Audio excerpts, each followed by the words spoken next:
ಬೆಳಿಗ್ಗೆ ಬಂದು ಇನ್ನೊಂದು ಸತಿ, ನಂತರ ಜುಮಾಗೆ ಸಮಯ ಆಗುವಾಗ ಇನ್ನೊಂದು ಸತಿ, ಈ ರೀತಿ 3 ಬಾರಿ ಸೂರತುಲ್ ಕಹಫ್ ಓದಿ ಮುಗಿಸ್ತಾ ಇದ್ರು ಪೂರ್ವಜರು. ನಂತರ ದರೂದ್ ಹೇಳ್ತಾ ಇದ್ರು, ಹುಜೂರ್ ಸಲ್ಲಲ್ಲಾಹು ಅಲೈಹಿ ವಸಲ್ಲಮರ ಮೇಲೆ ಇರುವಂತಹ ದರೂದ್ಗಳು ಸುಮಾರಿದೆ. ಅದರಲ್ಲಿ ಸ್ಪೆಷಲ್ ಆದ ದರೂದ್ ಆಗಿದೆ ದಲಾಯಿಲುಲ್ ಖೈರಾತ್ ಎಂಬುದು. ಅದು ಇಜಾಜತ್ ಮೂಲಕ ಓದುವುದಾದರೆ ಇನ್ನೂ ಕೂಡ ಸವಾಬ ಜಾಸ್ತಿ. ಅಂತಹ ದರೂದ್ಗಳನ್ನು ಓದಿ ಬೇಕಾಗಿರುವುದೆಲ್ಲವನ್ನು ಕೂಡ ದುಆ ಮಾಡ್ತಾ ಇದ್ರು. ದುಆ ಮಾಡಿ ಮುಗಿಸ್ತಾ ಇರಲಿಲ್ಲ. ನಂತರ ನಮಾಜ್ ಮಾಡಿ, ನಮಾಜಿನ ನಂತರ ಖುತ್ಬಾ ನಂತರ ನಮಾಜಿನ ನಂತರ ದುಆ ಮಾಡಿ, 2ನೇ ಸತಿ ದುಆ ಮಾಡಿ, ದರೂದ್ ಹೇಳಿ, ಸಲಾಮ್ ಹೇಳಿ ಮುಗಿಯಲಿಲ್ಲ. ನಂತರ ತಮ್ಮಿಂದ ಮರಣ ಹೊಂದಿರುವಂತಹ ತಂದೆ ತಾಯಂದಿರ ಮೇಲೆ 11 ಬಾರಿ ಸೂರತುಲ್ ಇಖ್ಲಾಸ್ ಓದುತ್ತಿದ್ದರು, 11 ಬಾರಿ ಕುಲ್ ಅಊದು ಬಿರಬ್ಬಿಲ್ ಫಲಕ್ ಓದುತ್ತಿದ್ದರು, 11 ಬಾರಿ ಕುಲ್ ಅಊದು ಬಿರಬ್ಬಿನ್ ನಾಸ್ ಓದಿ ಹದಿಯ ಮಾಡ್ತಿದ್ದರು. ಕಾರಣ ನಮ್ಮಿಂದ ಮರಣ ಹೊಂದಿರುವಂತಹ ತಂದೆಯಂದಿರಾದರೆ, ತಾಯಂದಿರಾದರೆ, ಕುಟುಂಬದಿಂದ ಮರಣ ಹೊಂದಿರುವಂತಹ ಪ್ರೀತಿಯ ಮಕ್ಕಳಿರಬಹುದು, ಹೆಂಡತಿರಬಹುದು, ಅವರು ಮೈದಾನಿನಲ್ಲಿ, ಕಬರಸ್ತಾನಿನಲ್ಲಿ, ಅವರ ಕಬರ್ನಲ್ಲಿ, ವೈಚಿನ್ನಲ್ಲಿ ಇರ್ತಾರೆ. ಅವರು ಇಂತಿಜಾರ್ ಮಾಡ್ತಾ ಇರ್ತಾರೆ. ನನ್ನ ಮನೆಯಿಂದ, ನನ್ನ ಮಗನಿಂದ, ನಾನು ಕಲಿಸಿದ ಮಗನಿಂದ ಈ ದಿನ ನನಗೆ ಪಾರ್ಸೆಲ್ ಬರಬಹುದು ಎಂದು. ಅದು ಯಾವುದೋ ಝೊಮ್ಯಾಟೊ ಕಳಿಸಿಕೊಡುವುದಲ್ಲ, ಅದಕ್ಕಾಗಿಯೇ ಸ್ಪೆಷಲ್ ಆದ ಫರಿಸ್ತೆಗಳಿರುತ್ತೆ. ನಾವು ಕುರ್ಆನ್ ಅನ್ನು ಓದಿ ಹದಿಯ ಮಾಡುವಾಗ ಆ ಕಬರಿನಲ್ಲಿ ಅವರು ಸಂತೋಷದಿಂದ ಇರ್ತಾರೆ. ಆದ್ದರಿಂದ ಯೌಮುಲ್ ಜುಮಾ ಅಂದರೆ ಬರೀ ನಾವು ಮಾತ್ರ ಚಲೋ ಇರುವುದಲ್ಲ, ನಮ್ಮಿಂದ ಮರಣ ಹೊಂದಿದವರಿಗೂ ಕೂಡ ನಾವು ಹದಿಯ ಮಾಡುವಾಗ ಅದರದೇ ಆದಂತಹ ಸವಾಬನ್ನು ಸಿಗುತ್ತೆ. ಮುಗಿಯಲಿಲ್ಲ ಪ್ರೀತಿಯ ವಿಶ್ವಾಸಿಗಳೇ, ಈ ಪರಿಶುದ್ಧವಾದಂತಹ ಯೌಮುಲ್ ಜುಮಾ ಅಂತ ಹೇಳಿದರೆ, ಅಲ್ ಜುಮಅತು ಇಲಲ್ ಜುಮಅತಿ ಕಫಾರತುಲ್ ಲಿಮಾ ಬೈನಹುಮಾ. 2 ಜುಮಾಗಳ ಮಧ್ಯದಲ್ಲಿ ಮನುಷ್ಯನಿಂದ ಸ್ವಾಭಾವಿಕವಾಗಿ ಬರಬಹುದಾದಂತಹ ಗುಣಗಳು, ತಪ್ಪುಗಳು, ಮಿಸ್ಟೇಕ್ಗಳು ಎಲ್ಲವೂ ಕೂಡ ಫಿಲ್ಟರ್ ಆಗಿ, ಕ್ಲೀನ್ ಆಗಿ ಮನುಷ್ಯ ಕ್ಲೀನ್ ಆಗುವಂತಹ ದಿನ ಇವತ್ತು. ಅಂದ್ರೆ ಯೌಮುಲ್ ಜುಮಾ ಬಂದ್ರೆ ಮಾತನಾಡದೇ ಇರುವವನು ಪರಸ್ಪರ ಮಾತನಾಡ್ತಾನೆ. ಏನಾದರೂ ತಪ್ಪುಗಳೆಲ್ಲ ಬಂದಿದ್ರೆ, ಅಲ್ಲಾಹನ ಹತ್ರ ಇರುವಂತಹ ತಪ್ಪುಗಳಾದರೆ ಅಲ್ಲಾಹನ ಹತ್ರ ಕೇಳಿ ಮಾಫ್ ಮಾಡ್ತಾನೆ. ಅಥವಾ ಮನುಷ್ಯ ಸಂಬಂಧವಾದದ್ದಾದರೆ ಆ ಮನುಷ್ಯನೊಂದಿಗೆ ಮಾಫ್ ಕೇಳಿ ಪರಿಹರಿಸಿಕೊಳ್ಳುತ್ತಾನೆ. ಅಥವಾ ಸ್ವತಃ ಶರೀರದೊಂದಿಗಿರುವುದಾದರೆ ಅದನ್ನೇ ಕ್ಲೀನ್ ಮಾಡ್ತಾನೆ.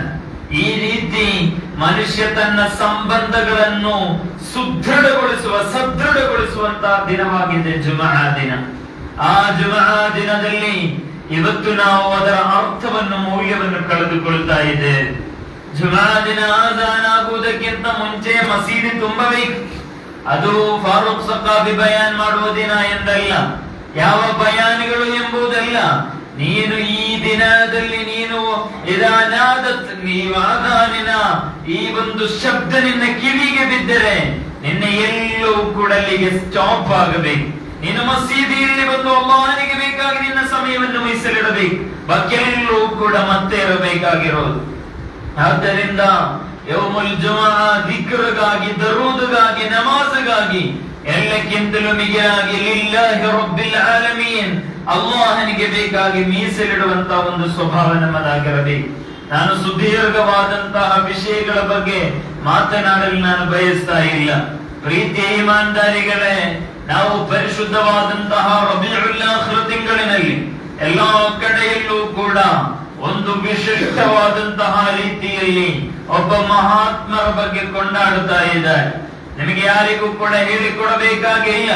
ರಬೀಉಲ್ ಅವ್ವಲಿನಲ್ಲಿ ಹುಜೂರ್ ಅಕ್ರಮ್ ತಾಜ್ದಾರೆ ಮದೀನಾ ಆಕಾ ಮುಹಮ್ಮದುರ್ ರಸೂಲುಲ್ಲಾಹ್ ಸಲ್ಲಲ್ಲಾಹು ಅಲೈಹಿ ವಸಲ್ಲಂ ಅವರ ಬಗ್ಗೆ ನಾವು ಜನ್ಮ ದಿನಾಚರಣೆಯನ್ನು ಮಾಡಿ, ಹುಜೂರ್ ಅವರ ಮೀಲಾದನ್ನು ಕೊಂಡಾಡಿ, ಆ ಮೀಲಾದತ್ತಿನ ಪರಿಶುದ್ಧವಾದ ಅನುಭೂತಿಯನ್ನು ನಮ್ಮ ಹೃದಯಕ್ಕೆ ಸಮರ್ಪಿಸಿ ಮದೀನಾದ ರಾಜಕುಮಾರನೊಂದಿಗೆ ಒಂದು ಅಭೇದ್ಯವಾದ ಸಂಬಂಧವನ್ನು ಸಾಧಿಸಿದರೆ ರಬೀഉಲ್ ಥಾನಿ ಎಂದು ಹೇಳಲ್ಪಡುವ ರಬೀಉಲ್ ಆಖಿರ್ನಲ್ಲಿ ಹುಜೂರ್ ಅವರ ಪರಂಪರೆಯಲ್ಲಿ ಬರುತ್ತಾ ಇರುವಂತಹ ಜಗತ್ತಿನ ಸರ್ವ ಔಲಿಯಾಗಳ ನೇತಾರರಾದಂತಹ ಮೆಹಬೂಬೆ ಸುಬಹಾನಿ ಪೀರನೆ ಪೀರ್ ಗೌಸುಲ್ ಆಜಮ್ ಮುಹಿಯುದ್ದೀನ್ ಅಬ್ದುಲ್ ಖಾದಿರ್ ಜೀಲಾನಿ ಖದ್ದಸಲ್ಲಾಹು ಸಿರ್ರುಲ್ ಅಜೀಜ್ ರವರನ್ನು ನಾವು ಕೊಂಡಾಡುತ್ತೇವೆ. ರಬಿಯುಲ್ ಆಖಿರ್ನಲ್ಲಿ ಮೆಹಬೂಬೆ ಸುಬಹಾನಿಯ ಬಗ್ಗೆ ಹೇಳದೇ ಇರುವಂತಹ ಸ್ಥಳಗಳಿರುವುದಿಲ್ಲ. ಬಗದಾದಿಗೆ ಸಾವಿರಾರು ಮಂದಿ ಈ ರಬಿಯುಲ್ ಆಖಿರ್ನಲ್ಲಿ ಅರಬಿಯ ಸಮಯದಲ್ಲಿ ವಿಶೇಷವಾಗಿ ಅಲ್ಲಿಗೆ ಪ್ರಯಾಣವನ್ನು ಬಯಸ್ತಾರೆ. ಕಾರಣ ಮೆಹಬೂಬೆ ಸುಬಹಾನಿ ಪ್ರತಿಯೋರ್ವ ಔಲಿಯಾಗಳ ನೇತಾರ. ಜಗತ್ತಿನಲ್ಲಿರುವ ಅಬೂಬಕರ್ ಸಿದ್ದೀಕ್ ರಲಿಯಲ್ಲಾಹು ಅನ್ಹು ಎಲ್ಲ ಔಲಿಯಾಗಳಿಗಿಂತಲೂ ಟಾಪ್ ಆದರೆ ಬಾಕಿ ಇರುವಂತಹ ಔಲಿಯಾಗಳ ಸಹಾಬತ್ತುಗಳನ್ನು ಮುಗಿದರೆ ಇರುವಂತಹ ಔಲಿಯಾಗಳ ಟಾಪ್ ಲೀಡರ್ಶಿಪ್ ನಲ್ಲಿರುವುದು ಅದು ಮೆಹಬೂಬೆ ಸುಬಹಾನಿ ರವರಾಗಿದ್ದಾರೆ. ಅವರ ಬಗ್ಗೆ ನಾನು ಹೇಳಿಕೊಡಬೇಕಾಗಿಲ್ಲ. ಕಳೆದ ಭಾಷಣಗಳಲ್ಲಿ ಬಯಾನಿಗಳಲ್ಲಿ ನಮ್ಮ ಹಜರತ್ಗಳು ಚಲೋವಾಗಿ ನಮಗೆ ಹೇಳಿಕೊಟ್ಟಿರಬಹುದು. ಆದ್ದರಿಂದ ಆ ವಿಷಯದ ಬಗ್ಗೆ ನಾನು ಹೆಚ್ಚು ಮಾತನಾಡ್ತಾ ಇಲ್ಲ. ಆದರೂ ಒಂದು ಬರಕತ್ತಿಗೆ ಬೇಕಾಗಿ, ಆ ಒಂದು ಸಂತೋಷಕ್ಕೆ ಬೇಕಾಗಿ ಮಾತ್ರ ಈ ದಿನ ನಿಮ್ಮ ಮುಂದೆ ಅವರ ಬಗ್ಗೆ ಹೇಳಿದ್ದೇನೆ ಅಷ್ಟೇ. ಪ್ರೀತಿಯರೇ, ಕಳೆದ ರಬಿಯುಲ್ ಅವ್ವಲಿನಲ್ಲಿ ನಾನು ನಿಮ್ಮ ಈ ಮಸೀದಿಯ ಸುತ್ತಮುತ್ತ ನಡೆದಂತಹ 2 ಕಾರ್ಯಕ್ರಮಗಳಲ್ಲಿ ನಾನು ಭಾಗವಹಿಸಿದ್ದೆ. ಅಲ್ಹಮ್ದುಲಿಲ್ಲಾ, ಬಹಳ ಚಲೋವಾಯಿತು, ಬಹಳ ಖುಷಿಯಾಯಿತು. ನೀವು ಹುಜೂರ್ ಅವರಿಗೆ ಬೇಕಾಗಿ 12 ದಿನಗಳ ಕಾಲ ಅಥವಾ 10 ದಿನಗಳ ಕಾಲ ವಿವಿಧ ಹಜರತ್ಗಳನ್ನು ಕರೆಸಿ ಹುಜೂರ್ ಅವರ ಮದಹಗಳನ್ನು, ಕೀರ್ತನೆಗಳನ್ನು ಕೊಂಡಾಡಿ ಕಲಿತು ಜೀವನದಲ್ಲಿ ಅಳವಡಿಸುವಂತಹ ಪ್ರತಿಜ್ಞೆಯನ್ನು ಕೈಗೊಂಡಿದ್ದೀರಿ. ಅಲ್ಲಾಹು ನಿಮ್ಮೆಲ್ಲರ ಸೇವೆಗಳನ್ನು ಕಬೂಲ್ ಮಾಡಲಿ. ಈ ಮಸೀದಿಯನ್ನು ನೋಡುವಾಗ, ಇಲ್ಲಿ ಮಾಡಿರುವಂತಹ ವ್ಯವಸ್ಥೆಗಳನ್ನು ನೋಡುವಾಗ, ವಿದ್ಯಾರ್ಥಿಗಳಿಗೆ ಬೇಕಾಗಿ ಮಾಡಿರುವಂತಹ ಮಕ್ತಬ್ಗಳನ್ನು ನೋಡುವಾಗ ಬಹಳ ಸಂತೋಷ ಆಯಿತು. ಇದಕ್ಕಾಗಿ ದುಡಿದಂತಹ ಹಲವಾರು ನೌಜವಾನ್ಗಳಿದ್ದಾರೆ, ಇಲ್ಲಿರುವಂತಹ ಹಿರಿಯರಿದ್ದಾರೆ. ನೀವೆಲ್ಲರೂ ಕೂಡ ಸಬ್ ಮಿಲ್ಕರ್ ಕೆಲಸ ಮಾಡುವಾಗ ಅಲ್ಹಮ್ದುಲಿಲ್ಲಾ ಈ ನೂರಾನಿಯ ಮಸೀದಿ ಈ ಊರಿಗೊಂದು ಇಜ್ಜತ್ ಆಗಿ ಇಲ್ಲಿ ನಿಂತಿದೆ. ಇಮಾನ್ದಾರಿಗಳೇ, ನಮ್ಮ ಕೆಲಸ ಕರ್ತವ್ಯ ಇಲ್ಲಿ ಮುಗಿಯುತ್ತಾ ಇಲ್ಲ. ಕಾರಣ ಅಲ್ಲದಿ ಖಲಕಲ್ ಮೌತ ವಲ್ ಹಯಾತ ಲಿಯಬ್ಲುವಕುಂ ಅಯ್ಯುಕುಂ ಅಹ್ಸನು ಅಮಲಾ. ಅಲ್ಲಾಹನ ಪರಿಶುದ್ಧವಾದ ಕುರ್ಆನಿನ ಸೂರಾ ಮುಲ್ಕಿನ 2ನೇ ಆಯತಿನಲ್ಲಿ ಅಲ್ಲಾಹು ನಮ್ಮೊಂದಿಗೆ ಹೇಳ್ತಾ ಇರೋದು ಅಲ್ಲದಿ ಖಲಕಲ್ ಮೌತ ವಲ್ ಹಯಾತ, ಮರಣವನ್ನು ಅದರ ನಂತರ ಇರುವಂತಹ ಹಯಾತನ್ನು ನಮಗೆ ಅಲ್ಲಾಹು ಸೃಷ್ಟಿಸಿರುವುದು, ಅಲ್ಲಾಹು ಮಾಡಿರುವುದು ಏಕೆ ಅಂತ ಕೇಳಿದರೆ ಲಿಯಬ್ಲುವಕುಂ ಅಯ್ಯುಕುಂ ಅಹ್ಸನು ಅಮಲಾ. ನಿಮ್ಮಲ್ಲಿ ಅತ್ಯಂತ ಒಳ್ಳೆಯವರು ಯಾರು? ನಿಮ್ಮಲ್ಲಿ ಚಲುವಾಗಿ ಕೆಲಸ ಮಾಡುವವರು ಯಾರು? ಚಲುವಾಗಿ ಕೆಲಸ ಅಂದ್ರೆ ತೊಗರಿಯ ಕೆಲಸ ಎಂದಲ್ಲ, ಅಥವಾ ಕೃಷಿ ಕೆಲಸ ಎಂದಲ್ಲ, ಅಥವಾ ಭತ್ತದ ಕೆಲಸ ಎಂದಲ್ಲ, ಅಥವಾ ವರ್ಕ್ಶಾಪಿನ ಕೆಲಸ ಎಂದಲ್ಲ, ಅಥವಾ ಗವರ್ಮೆಂಟ್ ನೌಕರಿ ಎಂದಲ್ಲ. ಲಿಯಬ್ಲುವಕುಂ ಅಯ್ಯುಕುಂ ಅಹ್ಸನು ಅಮಲಾ. ನಿಮ್ಮಲ್ಲಿ ಚಲೋವಾದಂತಹ ಕೆಲಸಗಳು ಯಾರು ಮಾಡುವುದು? ಅಂದರೆ ಭತ್ತದ ಕೃಷಿ ಮಾಡುವುದು ಇಸ್ಲಾಮಿನಲ್ಲಿ ನಿಷಿದ್ಧ ಎಂದಲ್ಲ ನಾನು ಹೇಳ್ತಾ ಇರೋದು. ನಿನ್ನ ಜೀವನದ ಪ್ರತಿಯೊಂದು ನಿಮಿಷಗಳು, ಸೆಕೆಂಡ್ಗಳು ಮಾಡುವ ಪ್ರತಿಯೊಂದು ಕಾರ್ಯಗಳು ಯಾವ ರೀತಿಯಲ್ಲಿ ನಾಳೆ ಆಖಿರತ್ತಿನಲ್ಲಿ ಸವಾಬು ಸಿಗುವ ಅಮಲುಗಳಾಗಿ ನೀನು ಬದಲಿಸಿದ್ದೀಯಾ? ನೀನೇನು ಮಾಡುವಾಗ, ನೀನೇನು ನೋಡುವಾಗ, ನೀ ಎಲ್ಲಿಗೆ ಹೋಗುವಾಗ, ಏನನ್ನು ಸಂಪಾದಿಸುವಾಗ, ನೀನು ತಿನ್ನುವಾಗ, ಕುಡಿಯುವಾಗ, ಉಸಿರಾಡುವಾಗ, ಮಾತನಾಡುವಾಗ, ಪ್ರೋಗ್ರಾಮ್ಗಳಲ್ಲಿ ಹೋಗುವಾಗ, ನಮಾಜ್ ಮಾಡುವಾಗ, ಎಲ್ಲದರಲ್ಲೂ ಕೂಡ ನಿನ್ನ ಉದ್ದೇಶ ಏನಾಗಿರಬೇಕು? ಇನ್ನ ರಬ್ಬಕ ಲಬಿಲ್ ಮಿರ್ಸಾದ್. ನನ್ನ ಅಲ್ಲಾಹು ನನ್ನನ್ನು ಗಮನಿಸ್ತಾ ಇದ್ದಾನೆ. ಸಿಸಿಟಿವಿ ಕ್ಯಾಮೆರಾಗಳನ್ನು ಹೆದರುವುದಕ್ಕಿಂತಲೂ ಕೂಡ ನಾನು ಎಲ್ಲಿ ಹೋದರೂ ಕೂಡ ನನ್ನನ್ನು ಅಲ್ಲಾಹು ಗಮನಿಸ್ತಾ ಇದ್ದಾನೆ. ಹಸನುಲ್ ಬಸ್ರಿ ರಲಿಯಲ್ಲಾಹು ಅನ್ಹು ಹುಜೂರ್ ಅವರ ಸಹಾಬಿಗಳ ನಂತರ ಇರುವಂತಹ ತಾಬಿಗಳ ಲೀಡರ್ ಎಂದೇ ಬಣ್ಣಿಸಲ್ಪಟ್ಟವರು. ಹಸನುಲ್ ಬಸ್ರಿ ರಲಿಯಲ್ಲಾಹು ಅನ್ಹು ಅವರೊಂದಿಗೆ ಇಬ್ಬರು ಬಂದು ಕೇಳಿದರು, ನನಗೆ ತಪ್ಪು ಮಾಡದೇ ಇರಲಿಕ್ಕೆ ಸಾಧ್ಯ ಆಗುವುದಿಲ್ಲ ಎಂದು ಹೇಳುವಾಗ 2-3 ಕಂಡೀಷನ್ ಅನ್ನು ನಿನಗೆ ಕೊಡ್ತೇನೆ ಮಗನೇ, ಅದನ್ನು ನೀನು ಫಾಲೋ ಮಾಡಿದ್ರೆ ನೀನು ತಪ್ಪು ಮಾಡಬಹುದು ಅಂತ ಹೇಳಿದರು. ಏನು ಆ ತಪ್ಪು, ಏನು ಕಂಡೀಷನ್ ಅಂತ ಕೇಳುವಾಗ ಹೇಳಿರುವಂತಹ ಕಂಡೀಷನ್, ನೀನು ಅಲ್ಲಾಹನ ಭೂಮಿಯಲ್ಲಿರಬಾರದು ಎಂದು. ಅಲ್ಲಾಹನ ಭೂಮಿಯಲ್ಲಿ ನಿಂತು, ಅಲ್ಲಾಹನ ಸ್ಥಳದಲ್ಲಿ ನಿಂತು ನೀನು ತಪ್ಪುಗಳನ್ನು ಮಾಡಬಾರದು ಎಂದು. ಈ ಸ್ಥಳ ಕೊಟ್ಟಿರುವುದು ಯಾರು? ಈ ಭೂಮಿ ಯಾರದು? ಇದು ಅಲ್ಲಾಹನ ಒಡೆತನದಲ್ಲಿರುವಂತಹ ಭೂಮಿ. ಈ ಭೂಮಿ ಮೇಲೆ ನಿಂತು ನಾವು ಅಲ್ಲಾಹನಿಗೆ ವಿರುದ್ಧವಾಗಿ ಕೆಲಸ ಮಾಡಬಾರದು. ಅದೊಂದು ಕಂಡೀಷನ್. ಆದರೆ ಅದು ನನಗೆ ಸಾಧ್ಯ ಇಲ್ಲ ಅಂತ ಹೇಳಿದರು. ಎರಡನೇ ಆಪ್ಷನ್ ಹಾಗಾದರೆ ನೀನು ಅಲ್ಲಾಹ್ ಕೊಡುವಂತಹ ಗಾಳಿಯನ್ನು ನೀನು ಉಸಿರಾಡಬಾರದು, ಅದು ಕೂಡ ನನಗೆ ಸಾಧ್ಯ ಇಲ್ಲ. ಅಲ್ಲಾಹನ ನೀರನ್ನು ನೀನು ಕುಡಿಯಬಾರದು, ಇಲ್ಲ, ಅದು ಕೂಡ ನನಗೆ ಸಾಧ್ಯ ಇಲ್ಲ. ಹಾಗಾದರೆ ಅಲ್ಲಾಹು ಕಾಣದೇ ಇರುವ ಸ್ಥಳದಲ್ಲಿ ಹೋಗಿ ನೀನು ತಪ್ಪುಗಳನ್ನು ಮಾಡು ಎಂದು. ಇದರಲ್ಲಿ ಯಾವುದಾದ್ರೂ ನಮಗೆ ಸಾಧ್ಯನಾ? ಅಲ್ಲಾಹನ ಭೂಮಿ ಇಲ್ಲದ ಮತ್ತೆಲ್ಲಾದ್ರೂ ಸ್ಥಳ ಇದೆಯಾ?